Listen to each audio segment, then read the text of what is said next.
దీర్ఘ శ్వాస ప్రాణాయామంలో మొదటిది అబ్డామినల్ ప్రాణాయామం. పొట్ట మాత్రం కదలకూడదు. నాలుగు కింద పెట్టి కళ్ళు మూసుకొని ఫస్ట్ గాలి కిందికి వదిలి కిందిని తీసుకోవాలి.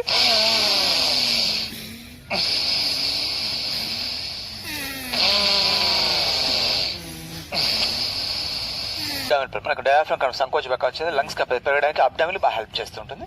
పొట్ట మాత్రం కదలకూడదు. నాలుగు కింద పెట్టి కళ్ళు మూసుకొని ఫస్ట్ గాలి కిందికి వదిలి కిందిని తీసుకోవాలి.